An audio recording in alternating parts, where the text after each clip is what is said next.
गुरुभ्यः सर्वोपप्लवरहितः प्रज्ञानघन प्रत्यगर्थो ब्रह्मैवाहमस्मि ब्रह्मैवाहमस्मि। श्रुतिस्मृतिपुराणानामालयं करुणालयं नमामि भगवत्पादं शङ्करं लोकशङ्करं शङ्करं शङ्कराचार्यं केशवं बादरायणं श्रोत्रभाष्यकृतौ वन्दे भगवन्तौ पुनः पुनः। ईश्वरो गुरुरात्मेति मूर्तिभेदविभागिने व्योमवद्व्याप्तदेहाय दक्षिणामूर्तये नमः। ओम प्रशान्तभावं शिवमद्वितीयं दायकं मुक्तिमखण्डबोधं प्रणाशकं मोहमदादिदोषान् प्रणमामि तं सद्गुरुं वामदेवम्। ओम शांति शांति शांति।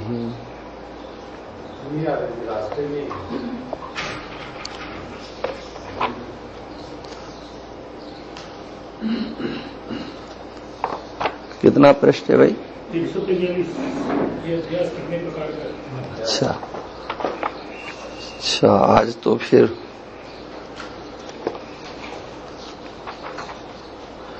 मुख्य विषय आ गया इस कला का। अध्यास कितने प्रकार का है?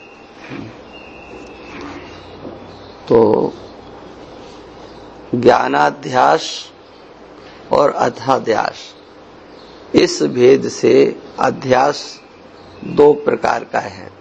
देखो, शब्द तो एक ही है, अध्यास है। वह अध्यास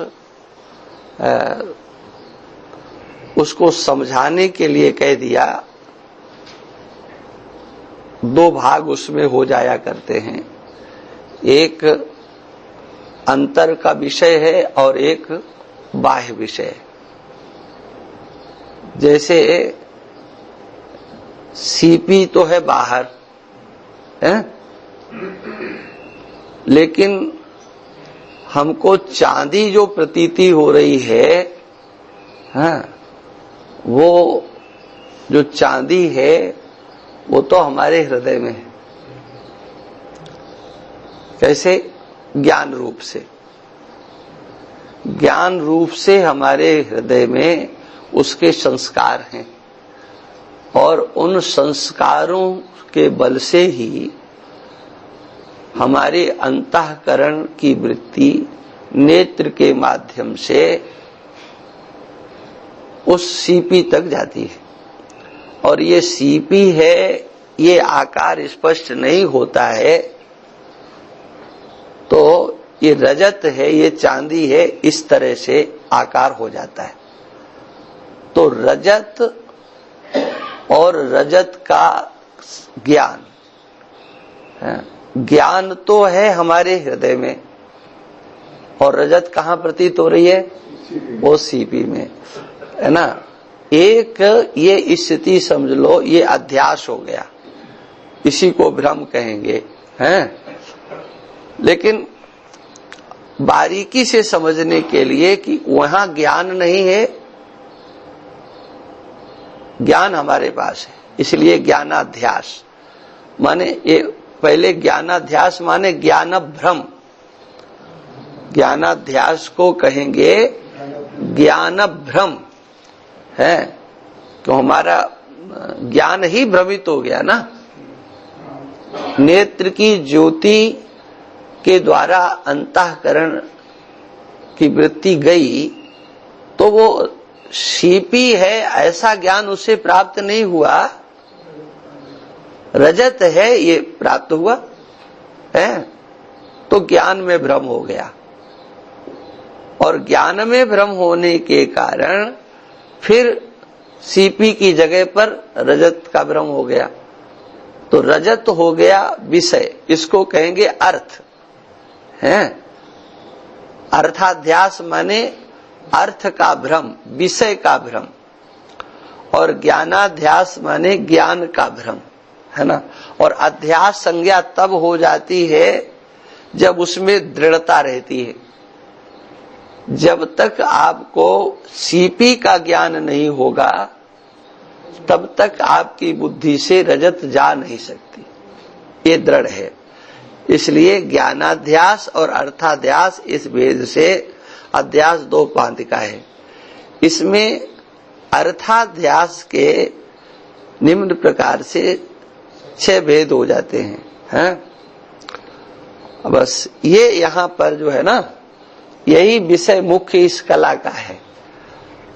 हाँ, और ये यही समझना चाहिए।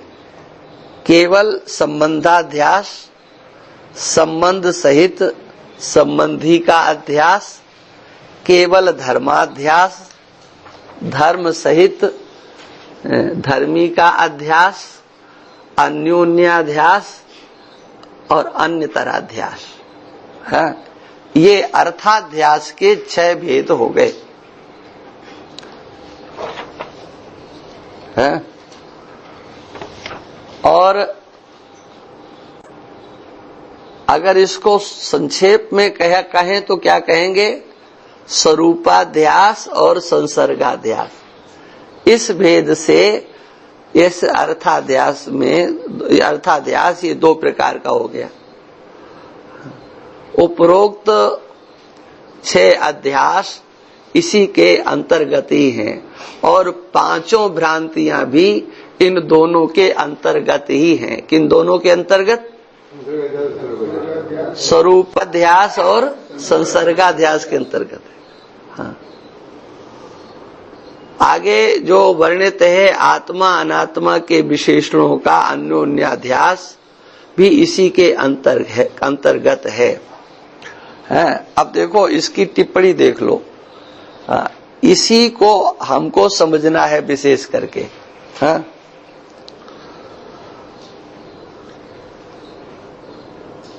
चिदाभास को अनात्मा में, अनात्मा का अर्थ कर दिया तीनों देहों में अथवा संघात में। आप देखो 143 पृष्ठ पर टिप्पणी नंबर 120 मिला। 43 नंबर 143 पृष्ठ पर पीछे आ जाओ। 120 टिप्पणी देख लिया। चिदाभास को अनात्मा में, तीनों देहों में अथवा संघात में, एक ही बात है। आत्मा का अध्यास होता है। आत्मा का अध्यास इस संघात में, देह में, माने ये अध्यास होता है। कैसे? वहां तो सीपी में चांदी है, यहाँ ये अनात्मा है तीनों शरीर या कार्यकरण संघात। ये इसमें भ्रम होता है। वहां जैसे चांदी का भ्रम होता है, यहाँ इस शरीर में भ्रम होता है। क्या? यह मैं हूं, यह मैं हूं। ये क्या है? अध्यास है। माने अध्यास माने ये भ्रम है। उस समय आत्मा का अनात्मा के साथ तादात्म संबंध मात्र अध्यस्त है, स्वरूप नहीं। क्योंकि मिथ्या वस्तु ही अध्यस्त कल्पित होती है और आत्मा तो मिथ्या है नहीं। इसलिए अनात्मा में आत्मा का केवल संबंधाध्यास है। क्या समझे? नहीं आया समझ में? केवल संबंधाध्यास है। इसको समझना है। ये बहुत मुख्य विषय है। इस मतलब इस पूरे विचार चंद्रोदय में अगर सबसे कठिन कोई चीज है या वेदांत दर्शन में दिमाग में आने वाली कोई चीज है तो यही है। अनात्मा में आत्मा का केवल संबंधाध्यास। देखो अर्थाध्यास के जो भेद किए थे ना, तो पहला क्या किया था? केवल संबंधाध्यास है। तो अध्यास शब्द का अर्थ पहले अच्छी तरह बैठ जाए, भ्रम है। तो संबंधाध्यास है वो किस तरह से है? भ्रम से नहीं, किस तरह से संबंधाध्यास?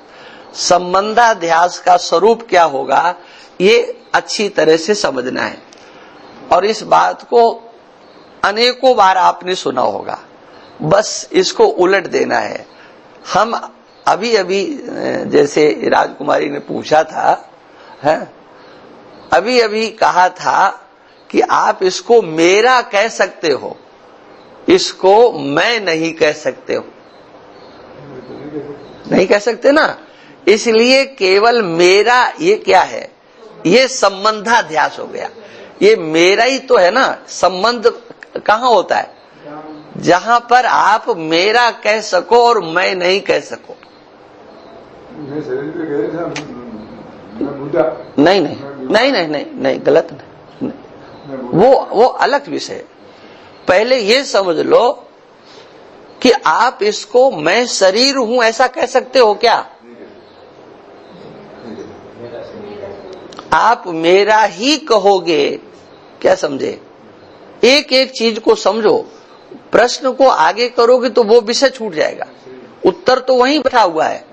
लेकिन एक विषय समझ लो कि हम इस शरीर को मेरा कह सकते हैं, है ना, मेरा कह सकते हैं। जैसे कोई कहे कि मेरा, तो कह ही सकते हैं, तो कह सकते हो, लेकिन ये मेरा भी अध्यास है, ये भ्रम है। क्या? ये मेरा भी अध्यास है, ये मेरा भ्रम है। जो तुम्हें मेरा प्रतीत तो हो रहा है, ये मेरा भ्रम है। जैसे ये चौकी रखी हुई है, इसको हम कहें कि ये मेरा है, ठीक है ना। तो कोई अगर मेरे से पूछे कि तुम इसे मेरा कैसे कहते हो, तो इसका क्या समाधान होगा भाई? आज यूज कर रहे हैं इसलिए आप नहीं, देखो आपका है, आपका किस रीति से आपका है ये बताओ। कहाँ, मतलब आपका है क्या? क्योंकि आप इस संघात को मेरा कहते हो, इस संघात के संबंध में आप पीछे देख करके आए। अपंचीकृत पंच महाभूतों का पंचीकरण हुआ, फिर पंच महाभूतों से फिर इस शरीर को बनाया गया, फिर एक एक अलग अलग किया गया। उसमें आपका कहीं कुछ बैठता है? आप तो इसके दृष्टा हो, है ना। आप इससे पृथक हो, इससे आपका संबंध तो ठहरता ही नहीं है। दृष्टा का दृश्य से कोई संबंध नहीं होता, क्योंकि दृष्टा चेतन है और दृश्य जो है वो जड़ है ना। दृष्टा से दृश्य का कभी भी संबंध नहीं हो सकता, है ना। और संबंध अगर आपको लग रहा है तो वही अध्यास है। यदि संबंध प्रतीत हो रहा है तो अध्यास है। अध्यास माने भ्रम है। हाँ, इस पर ये जैसे ये चौकी है, इसको कोई दूसरा भी तो मेरा कह सकता है? जिसको आप मेरा कहते हो उसको मेरा कहने वाले और कितने हैं देखो। अरे सारी सृष्टि, है ना। सारी सृष्टि में मच्छर से लेकर के आप जितने आगे चले जाओ, यहां तक कि देवता भी हैं, आप पर दृष्टि डाले हुए हैं। हाँ, कि ये मेरा भगत है, ये रोज मेरे मंदिर में आता है, रोज मेरी पूजा करता है। तो ब्रह्मलोक तक चले जाओगे, वहां पर भी हाँ, छांदोग्य में, हमारे उपनिषदों में तो स्पष्ट आता है वर्णन। हाँ, जो अपने स्वरूप को नहीं जानता है, देवता उसको अपना पशु ही समझते हैं। हाँ, हम जैसे अपना पशु दूसरों को समझते हैं कि ये पशु है, हम आदमी हैं, ऐसे ही वो देवता आदमी को पशु ही समझते हैं। क्यों? कि जैसे वो यहाँ के पशु अपने आप को नहीं समझते हैं, ऐसे देवता समझते हैं कि ये सब जानवर ही तो हैं, अपने आप को नहीं समझते हैं। हम समझते हैं उसी तरह से जिस तरह से जानवर अपने को समझता है ना। तो हम देवताओं की दृष्टि में पशु से ज्यादा कुछ नहीं है। क्यों? कि इसको हम मेरा कहते हैं, इसलिए ये अध्यास है। ये भ्रम है। हाँ, हम जैसा समस्या हमारी, तो इसमें हमारी कोई चीज लगी नहीं, शरीर कोई चीज नहीं, जब और तक हमारा चाहे शिकार नहीं नहीं सकते। नहीं, एक दिन हमने स्पष्ट किया था कि ईश्वर आपका नहीं है ना, आपका नहीं, सबका अपनत्व है, सबका मेरापन है। तो किसका मेरापन सच्चा और किसका झूठा है? तो इस पर मेरापन रखने वाला वो सब भ्रांत है, सब झूठे हैं, सबकी दृष्टि झूठी है। जैसे आपका मेरा कहना अध्यास है, ऐसा उनका सबका कहना भी अध्यास है, क्योंकि ये पंचभूतों का विकार है। हाँ, ये किसी का नहीं है, इसमें आपका हमारा किसी का कुछ नहीं है ना। लेकिन हम ये कहने लगे हैं, और कहने क्यों लगे? हम यहाँ रहते हैं, तो रहते हो इसलिए कह रहे हो, है ना, इसलिए कह रहे हो। तो उसमें दो कोटियां आएंगी। एक दिन मैंने प्रवचन में कहा था कि आप व्यवहार की दृष्टि से इसका प्रयोग कर रहे हो या यथार्थ की दृष्टि से। हाँ, अब जैसे हम हैं, हम यहाँ बैठे हैं, इस कमरे में रह रहे हैं, और हम प्रवचन कर रहे हो, और मुझे कोई पुस्तक मंगानी हो तो ये कहें क्या कि जाओ मेरे कमरे से पुस्तक ले आओ, मेरे कमरे से मोबाइल लेकर के आओ, तो क्या आप लोग क्या समझोगे भाई? वो यही समझोगे ना। लेकिन कोई आप दावा तो नहीं करोगे, कमेंट तो नहीं करोगे कि आपने अब इस कमरे को मेरा कैसे कह दिया है? नहीं, आपके अंदर भी है कि महाराज इसलिए कह रहे हैं कि यहाँ रहते हैं। आपके अंदर भी और हमारे अंदर भी, दोनों के अंदर ये बात हम कह रहे हैं कि मेरे कमरे से पुस्तक ले आओ, आपको कोई ऐतराज नहीं होता है। आप लोगों के किसी घर में जाकर के रहे तो हम यही कहेंगे कि मेरे कमरे से सामान ले आओ, हाँ, मेरे कमरे में ये सामान पहुंचा दो, तो कहेंगे जरूर। लेकिन न तो सुनने वाले को ये होगा कि अपना समझ रहे हैं, और न कहने वालों को होगा कि अपना समझ रहे हैं। माने अंतर से क्या एक निश्चय है, मेरा नहीं, ये मेरा नहीं है। ऐसा इसमें नहीं होता। हाँ, तो नहीं होता, इसीलिए तो अध्यास है, इसीलिए तो अज्ञान है। अध्यासो विद्या कृता, ये अध्यास अविद्या का है, और उसको आपने आकंठ स्वीकार कर लिया है। ठीक है ना। अच्छा, अब इसको और समझना हो तो संक्षेप में अनात्मा में आत्मा का संबंध मात्र ही अध्यस्त है। हाँ, इस संबंध मात्र अध्यस्त है। इस अनात्मा को आप मेरा ही कह सकते हो। हाँ, ये शरीर मैं हूं, मैं कभी इसको नहीं कह सकते हो, क्योंकि जो अहम शब्द है ये आत्मा में है। हाँ, स्वरूप नहीं, है ना। ये है केवल संबंधाध्यास, है ना। अच्छा, उसके बाद क्या आया है? संबंध सहित संबंधी का अध्यास। ठीक है ना। अब इसको समझिए, संबंध सहित संबंधी का अध्यास है। आत्मा में अनात्मा का तादात्म्य संबंध और स्वरूप दोनों अध्यस्त हैं, इसलिए आत्मा में अनात्मा का संबंध सहित संबंधी का अध्यास है। ठीक है।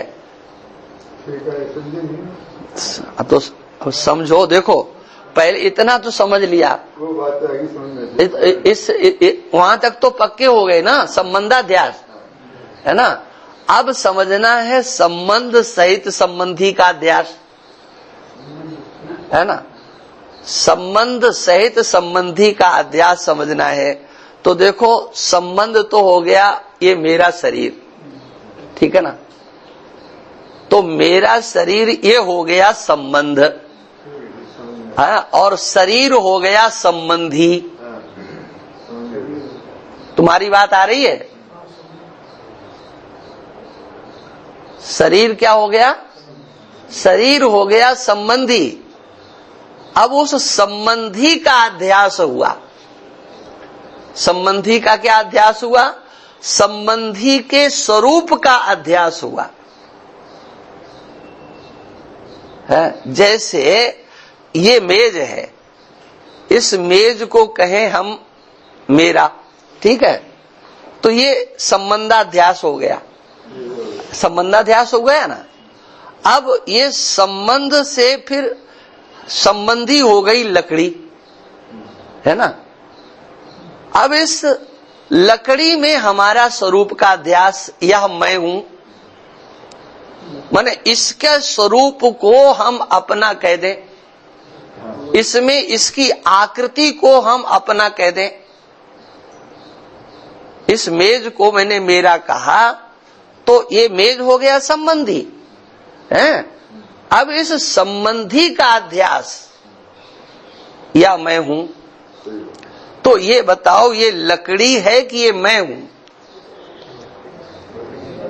ये संबंधी का अध्यास हो गया। माने संबंधी का जो अध्यास है, आपने पहले तो ये कहा कि ये संबंध, ये शरीर मेरा है। अब मेरा का अध्यास हुआ, लेकिन मेरा के साथ साथ में अब मेरे में जो कुछ दिखता है उस सब का अध्यास हो गया। जैसे मेरी आँख, नहीं, अभी वहां तक नहीं जाओ। नहीं जी, यहाँ तो एक एक को कुछ नहीं ना। देखो, आपने शरीर को मेरा कहा ना, अभी शरीर की चर्चा चल रही है। इसी को घटा होता है। हाँ, यहीं अभी चलते, अभी घटते हैं। जो आपने पहले मेरा कहा, मेरा ये संबंधी हो गया। अब संबंधी हो गया ये संबंधी। अब इसमें मैं हूं, ये किस रूप में? इस मेजाकृति को, इसकी लंबाई, इसकी चौड़ाई, इसकी ऊंचाई, इसका रंग, है ना, इसकी आकृति, इसकी आयु, ये सब क्या हुआ? देखो, है ना, मेरा कहा, लेकिन अब संबंधी का जब अध्यास हुआ तो उसमें जन्म आ गया, आपका रूप आ गया, आपकी स्थिति। ये मैं कह चुका हूं। जैसे आप बैठे हो तो आप क्या कहोगे कि मैं बैठा हूं, तो ये संबंधी का अध्यास हो गया, मैं बैठा हूं। क्या हुआ? मैं देख रहा हूँ ना, अभी नहीं, आगे चलो। अभी अब एक एक को चलो, एक एक विषय है ये, इसीलिए तो जल्दी नहीं, कोई जल्दी मत करो, इसको समझना है। ये संबंधाध्यास कैसा? संबंध सहित संबंधी का अध्यास मेरा, है ना। और फिर ये कहना कि मैं 5 फुट 6 इंच का हूं। क्या? शरीर को तुमने मेरा कहा तो लंबाई चौड़ाई शरीर की है, न कि आपकी। लेकिन आपने क्या कहा? ये संबंधाध्यास हो गया, संबंध सहित संबंधी का अध्यास। पहले मेरा कहा और फिर मेरा कहने के साथ साथ में उसके स्वरूप में आप अध्यस्त हो गए। इसको स्वरूपाध्यास कहते हैं। क्या बोलते हैं इसको? ये स्वरूपाध्यास है कि हमारी चौड़ाई कितनी है? 5 फुट 6 इंच की है। लंबाई कितनी? 5 फुट 6 इंच की है। चौड़ा इतना है। हमारा वजन कितना है? इतना वजन है। मेरा वजन, यही तो बोलते ना, मेरा वजन इतना, मेरी लंबाई इतनी है, मैं काला, मैं गोरा। ये क्या? ये सब स्वरूपाध्यास हो गया है। तो स्वरूप वो सबका सब शरीर का,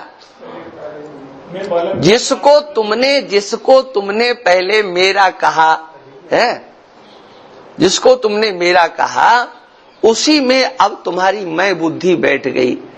पहले संबंध स्थापित हुआ और फिर संबंध सहित, हाँ, उस संबंधी का आपने अपने ऊपर आरोपित कर लिया है, मैं ऐसा। उसके स्वरूप को अपने ऊपर आपने बैठा लिया है, इसको कहेंगे स्वरूपाध्यास, है ना।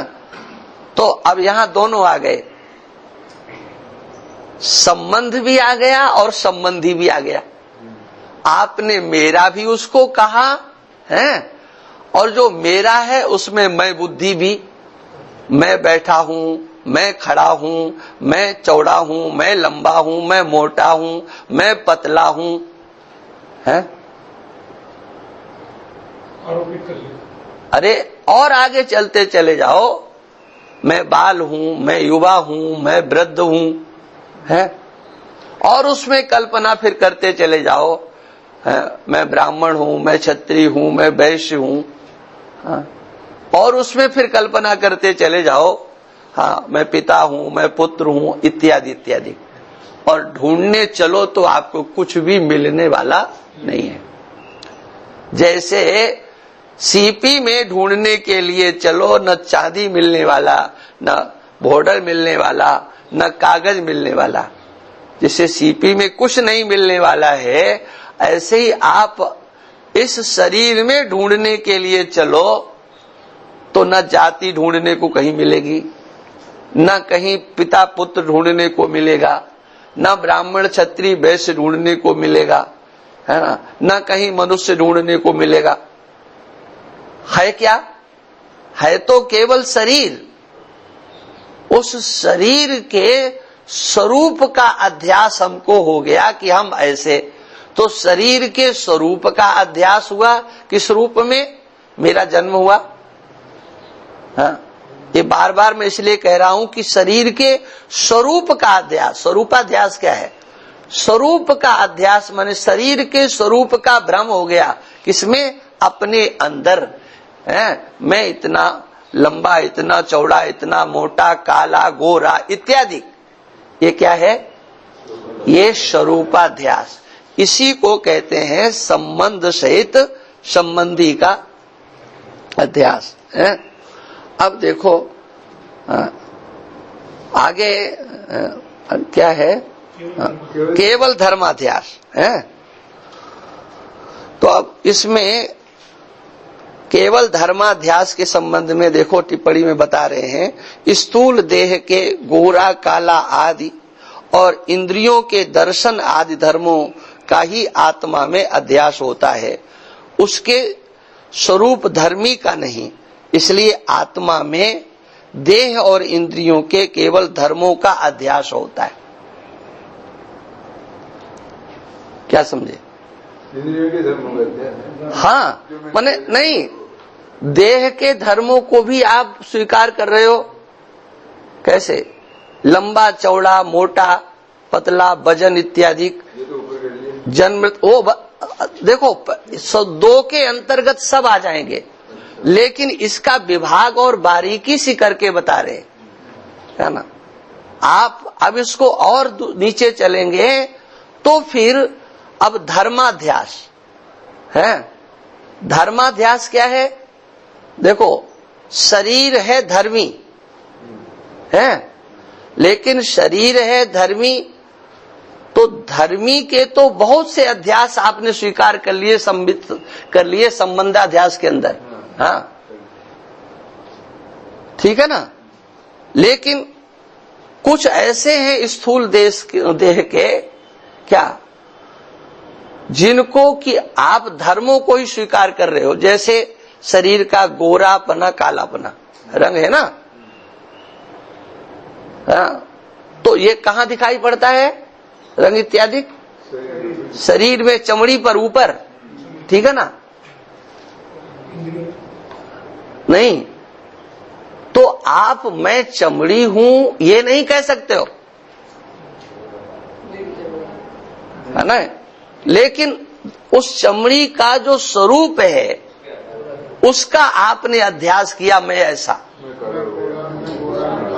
मैं चमड़ी ऐसा नहीं कह सकते। चमड़ी में जो स्वरूप नजर आ रहा है उसको आप कहते हैं कि मैं गोरा, मैं काला। ये क्या है? ये केवल धर्माध्यास हुआ है, धर्मी का अध्यास नहीं हुआ। माने मैं चमड़ी हूं ऐसा नहीं कहोगे, हैं?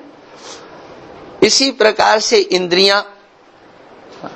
इंद्रियों के धर्मों का अध्यास होता है। आप ये कभी नहीं कहते हो कि मैं आंख हूं, मैं कान हूं इत्यादि नहीं कहते हो, हाँ? कभी नहीं कहते ना। लेकिन मैं देखता हूं ऐसा बोलते हो कि नहीं? मैं देखता हूं, मैं सुनता हूं, है, मैं स्वाद लेता हूं, मैं स्पर्श करता हूं, मैं गंध लेता हूं, है, मैं चलता हूं, मैं पकड़ता हूं, मैं ग्रहण करता हूं, मैं त्याग करता हूं इत्यादि।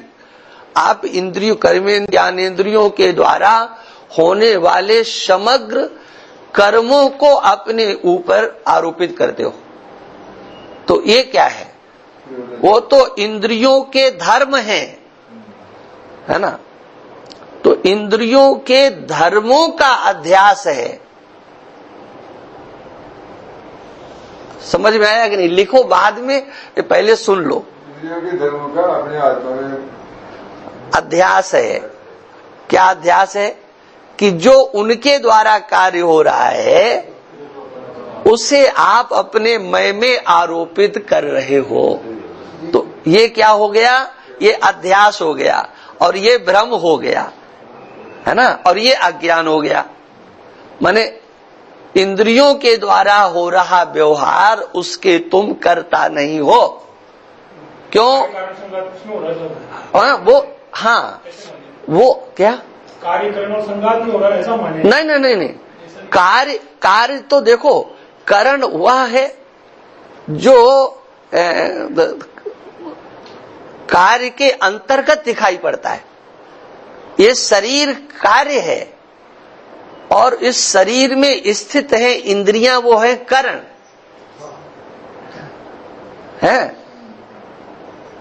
ये पूरा शरीर, उसमें ये चर्चा पीछे आ चुकी है कि इंद्रियां दृष्टि का विषय नहीं है, दिख रहा है शरीर, है ना। तो उसमें जो ज्ञानेंद्रियां हैं वह शरीर से पृथक है, वो करण हो गया। लेकिन अलग अलग करके हम इसको देख नहीं पाते हैं, इसलिए उसको कह देते हैं कार्य करण संघात। किंतु जब हम विचार करेंगे तो बिल्कुल अलग अलग दिखाई पड़ेंगे। माने वहां पर तो हमको धर्म और धर्मी, संबंध और संबंधी दोनों का अध्यास।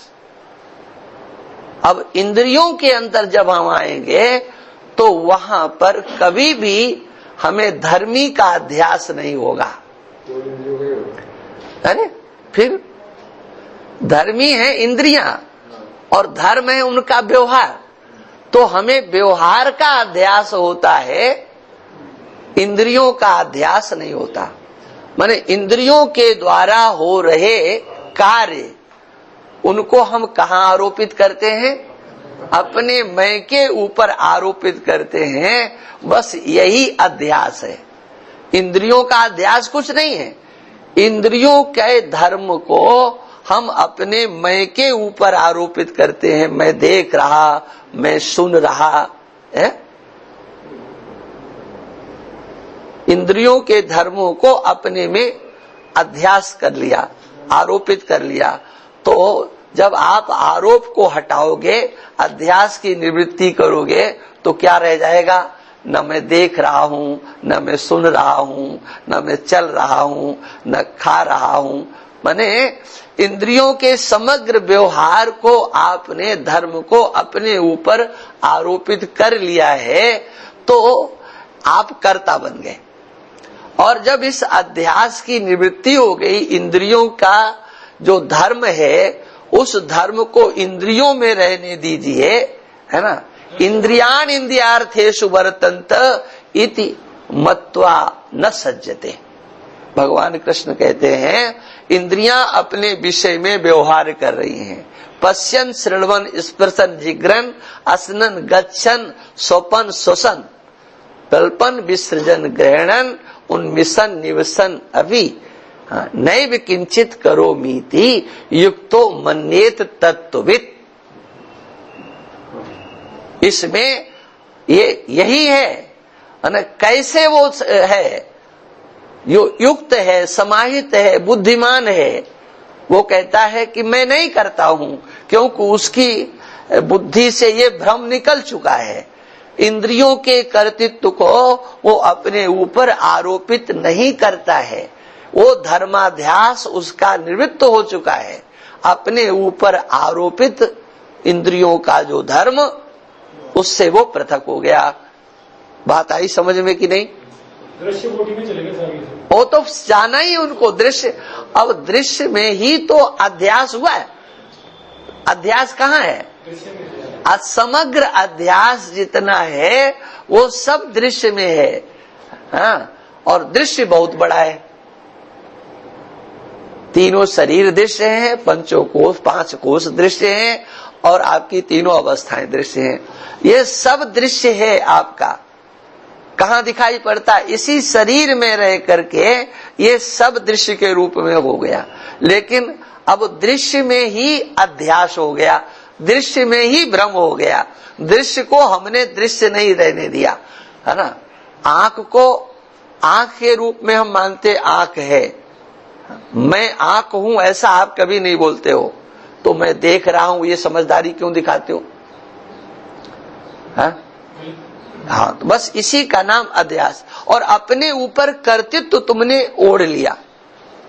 हाँ, सब कुछ जो भगवान कृष्ण ने 5वें अध्याय में कहा है ना, वो क्या है? ये धर्माध्यास की ही सारी की सारी चर्चा है वहां पर। अब अगर ये हम कहें तो लोग यही कहेंगे, लो ये कहां से धर्माध्यास ले आए।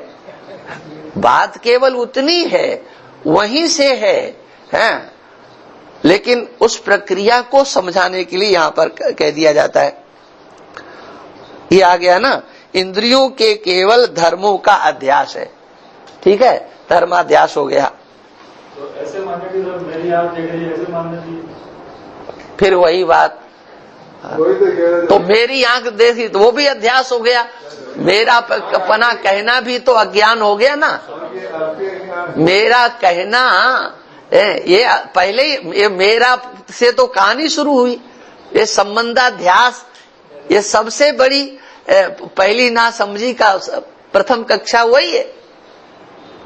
क्या ना समझी की प्रथम कक्षा क्या है?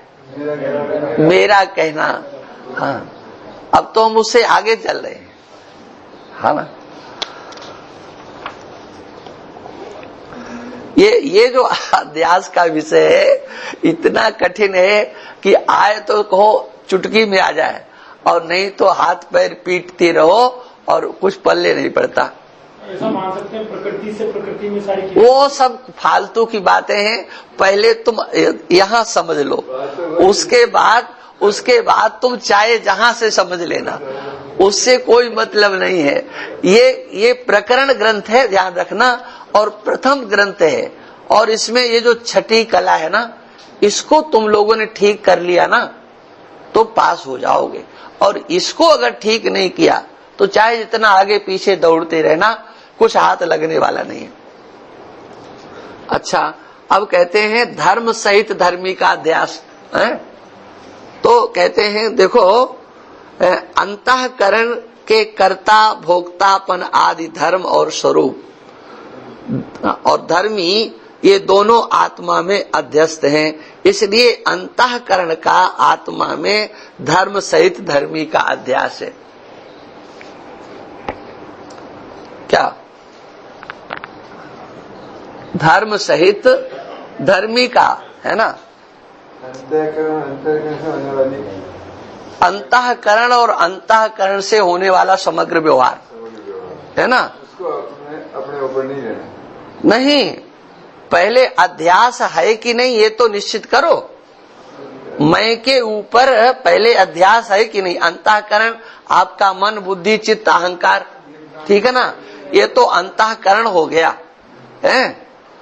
ये अंतःकरण हो गया धर्मी है। मन, बुद्धि, चित्त, अहंकार ये सब हो गए धर्मी। धर्मी और धर्म को समझ लो अच्छी तरीके से। धर्मी कौन कौन हो गए? मन, बुद्धि, चित्त, अहंकार। हाँ, या एक वाक्य में कहना हो तो अंतःकरण। अंतःकरण हो गया धर्मी। अब उसके धर्मों पर विचार करो। उसका धर्म क्या है, अंतःकरण के धर्म क्या है, मन का धर्म क्या है, संकल्प, ये उसका मतलब धर्मी से धर्म पृथक नहीं रह सकता। धर्म न दिखाई पड़े और धर्मी दिखाई पड़े, ये असंभव है। माने मन और मन का धर्म है ना, बुद्धि और बुद्धि का धर्म है, चित्त और चित्त का धर्म, अहंकार और अहंकार का धर्म। तो इसमें क्या है, अंतःकरण को हम मेरा बोलते हैं, पूरा का पूरा मेरा बोलते हैं, हाँ? और मेरे के साथ मैं भी बोलते हैं। मैं संकल्प करता हूं, हाँ, मैं प्रतिज्ञा करता हूं, है? मेरा निश्चय कोई बदल नहीं सकता है, मेरा चिंतन बिल्कुल ठीक है, मैं एक नंबर का चिंतक हूं, मैं एक नंबर का विचारक हूं। ये क्या हुआ, मैंने धर्म का भी अब अध्यास हो गया मैं के ऊपर और धर्मी का भी, है? अंतःकरण में उठने वाले अच्छे या बुरे जो लोक दृष्टि में माने जाते हैं, मैं संतोषी हूं, मैं दयालु हूं, मैं धर्मात्मा हूं, मैं पापी हूं, मैं क्रोधी हूं, मैं कामी हूं, मैं लोभी हूं इत्यादि। ये सब के सब उठने वाले जितने भी विकार हैं, अच्छे हो या बुरे, वो सब कहाँ उठते हैं, सब अंतःकरण में उठते हैं। तो अंतःकरण के साथ आपका ऐसा तादात्म्य हुआ कि उसमें मैं बुद्धि भी और मेरी बुद्धि, माने दोनों धर्म और धर्मी दोनों का अध्यास हो गया। ये धर्म सहित धर्मी का अध्यास हो गया। क्या समझे? हैं? नहीं, यही तो समझना है कि आपके अध्यास माने आप अपने ऊपर आरोपित कर रहे हो। इस विषय में यहां ध्यान रखना, धर्म और धर्मी का अध्यास कहाँ है, ये हमेशा ध्यान रखना कि जो उदाहरण दिए गए थे ना, वो तो आपसे पृथक के दिए गए थे। सीपी में चांदी का उदाहरण दिया गया था, सीपी अलग थी। यहां पर जो अध्यास है, यहां तो उल्टी गाथा चल रही है। यहां समग्र जो अध्यास है वो अपने ऊपर ही लादा गया है, माने अपने स्वरूप में ही हमें भ्रम हो रहा है। अपने स्वरूप के अंतर्गत ही हम अन्यों का दर्शन कर रहे हैं। जैसे सीपी में हम चांदी का दर्शन करते हैं, गोंडल का दर्शन करते हैं, कागज का दर्शन करते हैं, तब वो अध्यास है, तब वो भ्रम है ना। लेकिन यहां तो उल्टी गंगा बह रही है, यहां तो हम अन्यों का अपने में अध्यास कर रहे हैं, माने हमें ऐसा प्रतीत हो रहा है, एक निश्चय जैसा हो रहा है कि मैं क्रोधी हूं, मैं कामी हूं, मैं लोभी हूं, मैं लालची हूं, हाँ? और किसी के सामने नहीं तो भगवान के सामने मैं पापी हूं, हैं? जो भी अंतःकरण के धर्म हैं, उन अंतःकरण के धर्मों को भी आप स्वीकार करते हो और अंतःकरण को भी, हाँ, ये दोनों के दोनों धर्म सहित धर्मी का अध्यास है ना। अब अन्योन्याध्यास आया है, तो अन्योन्याध्यास को देखो, पहले समझो। लोहा और अग्नि की तरह, लोहे को अग्नि में डाल दिया, तप गया है। आत्मा में अनात्मा का और अनात्मा में आत्मा का अध्यास अन्योन्याध्यास है। कैसे है? लोहे के अग्नि में तप कर लाल होने पर लोहे का आकार अग्नि में और अग्नि की लालिमा लोहे में प्रतीत होती है। इसी भांति अंतःकरण और देहादि का चेतन के साथ संयोग होने पर चेतन माने हमारा संयोग होने पर, है ना। हमारा तो सर्वत्र संबंध है ना, पूरे शरीर में हमारी सत्ता व्याप्त है। तो चाहे स्थूल शरीर हो, चाहे सूक्ष्म शरीर हो, चाहे कारण शरीर हो, होने पर अंतःकरण के कर्ता भोक्ता और देह के जन्म मरण आदि धर्म आत्मा में, क्या ये सब आत्मा में प्रतीत होते हैं। मैं कर्ता, मैं भोक्ता है। और जन्म मरण आदि ये जो शरीर के है ना, ये आत्मा में, और आत्मा के सत चित धर्म अंतःकरण और देहादि में प्रतीत होते हैं। क्या ये शरीर हमको सच्चा लगता है? और अंतःकरण जड़ है, वहां आपको ज्ञान प्रतीत आ रहा, मेरे पास बहुत दिमाग है, बुद्धि है, माने जड़ को आपने चेतन समझ लिया, जो असत है उसको सत समझ लिया। ये क्या है ना। अब अनात्मा में आत्मा का स्वरूप अध्यस्त नहीं, किंतु आत्मा में अनात्मा का स्वरूप अध्यस्त है। यही अन्यतराध्यास कहलाता है। ये अन्यतराध्यास की चर्चा है। दोनों में से एक के अध्यास को अन्यतराध्यास कहते हैं। क्यों भाई अन्यतराध्यास कैसे? तो जो अध्यास होता है वो उसकी निवृत्ति होती है। तो आत्मा में अन्यों का जो अध्यास है वो अन्यतराध्यास है। जो धर्मों का आरोप करते हैं ना, धर्म का आरोप करें चाहे धर्मी का आरोप करें, ज्ञान होने पर वो आरोप जितना भी मैं करके सिद्ध किया जाता है, ज्ञान होने पर वो उसका सबका बाध हो जाता है। और जो बाध योग होने वस्तु होती है वही अध्यस्त कहलाती है ना। आत्मा तो बाध योग होने योग्य है नहीं, बाध के योग्य नहीं है, क्योंकि वो तो त्रिकाला बाधित है। तो ज्ञान से बाध होने योग्य वस्तु ही अधिष्ठान में स्वरूप से अध्यस्त होती है।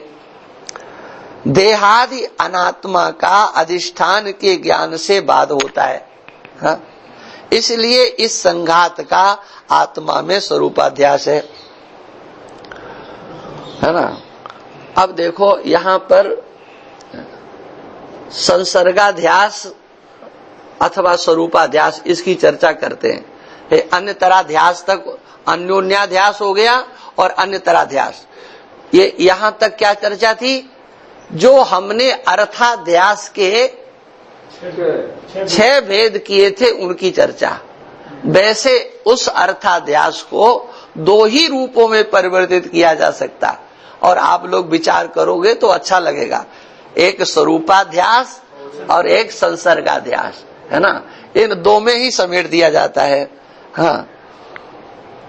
तो इस बात को यहां कह रहे हैं, बाध के अयोग्य वस्तु का स्वरूप अध्यस्त होता नहीं, किंतु उसका संबंध मात्र ही अध्यस्त होता है। संबंध मात्र समझ लिए कि नहीं? मेरा ही आप कह सकते हो, हाँ, उसको मैं नहीं कह सकते हो। इसलिए अनात्मा में आत्मा का संसर्गाध्यास माने संबंधाध्यास, इसी को संबंधाध्यास भी कहते हैं। इसी ये हो गया था।